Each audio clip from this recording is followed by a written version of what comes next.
we have to figure out something to come together. We are in this together. We have to be together, because that's the only way that we're going to come out of this and be able to go back to living life.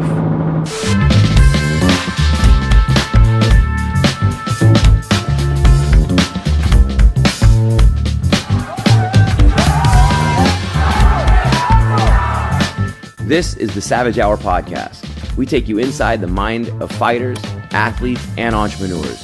Don't miss an episode. Follow and subscribe. The times that we're in right now are extremely important. You know, we're coming out of the COVID and coronavirus, and then right when it seemed like we were coming out of that and everything was going to start getting back to normal, we got into the George Floyd incident, and now we have racism at an all-time high in the media, and we have got rioting, and we have looting, and we have protesting, and our entire country has gone from being stuck indoors, told about this virus, and now we're shut indoors because of the safety to prevent us from looters, protesters, the violent nature of what's happening outside. I mean, people are getting stomped on, trampled on, businesses are getting ransacked.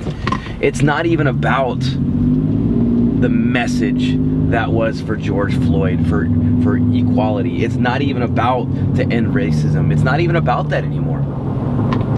All these people, these coward opportunists, used this disgusting situation to turn this into their own opportunity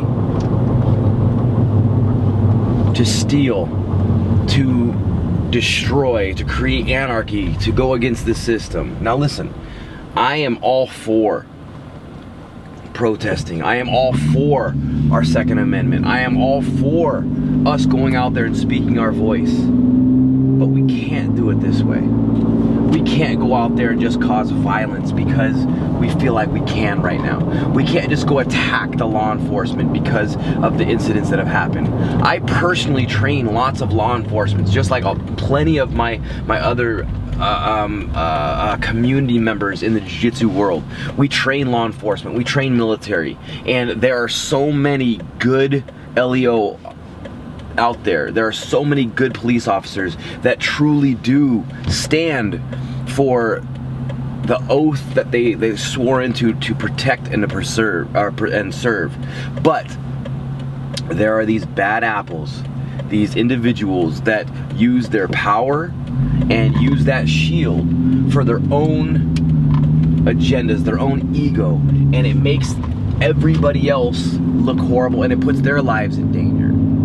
And then when we go out and do these protests to get the point across, and we cause violence, destruction, it gives everything a bad name. Two wrongs don't make a right. Just because a law officer did something wrong, and I understand everybody has their opinion. I'm not picking sides on this. And I mean, I do believe that this was completely wrong, and justice does need to be served, not just for that officer, but everybody involved. But us going out there and destroying our country, it's not right. I have friends that have small businesses just like mine that have been completely destroyed. They're not building back. Another friend of mine's gym has been completely burnt down to the ground. All local businesses throughout Los Angeles, Sacramento, and other cities have to be boarded up to create safety of their business from looters and rioters. Now, how does that make things right? How does that get our message across for equality to end these issues within the legislation? It doesn't. It doesn't. Now, are there other things we can do? Yes. But protesting with violence is not it.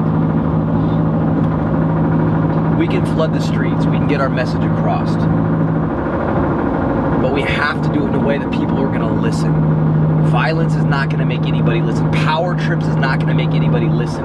We already have people in power that are doing these moves, and everybody goes against it.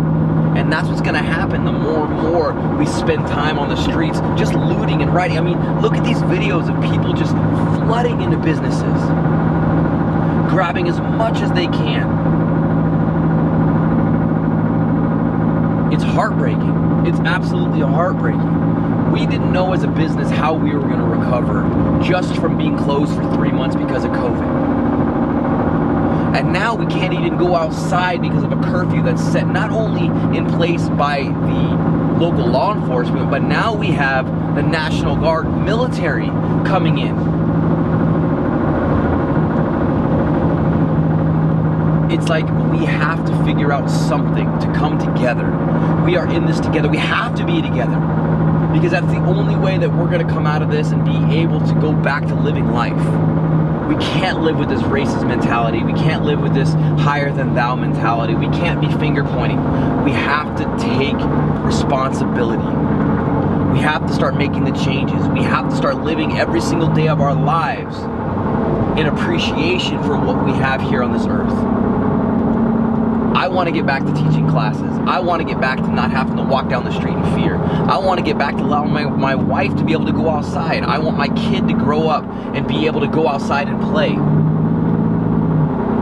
I don't want them to have to live in fear. I don't want anybody to have to live in fear.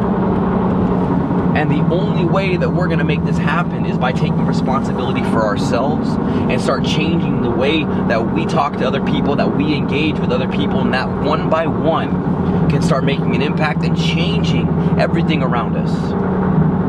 We had all 50 states join together in protest. It's incredible. All 50 states came together in unity.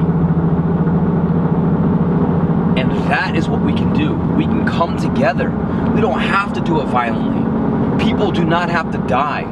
People do not have to get their businesses destroyed, lives ruined. We can make everybody's lives better just by coming together. It's not about this person has more than me or this person has things that I want, so I'm gonna go take it. It's about working together. And the more that we have small businesses in place, we can give people jobs. The more jobs that we can have, the more we can start getting happier. Our families can start getting happier. We can start rebuilding. But it has to start with taking responsibility for our own actions. I understand there's things out there that we can't control. But what we can do is control the things that we do. And that's one of the things fighting teaches us, is that I can't control what my opponent's going to do, but I can control how I react. And if I can control how I react, I have a better chance of controlling the results that are coming. So I ask everybody to take responsibility for your own actions. Spread love, not hate. We are in this together. Tell somebody you love them, tell somebody you care. And we are going to get through this, and we are going to be better on the other end of it. Hey guys, if you like this episode, follow the podcast and subscribe to our YouTube channel.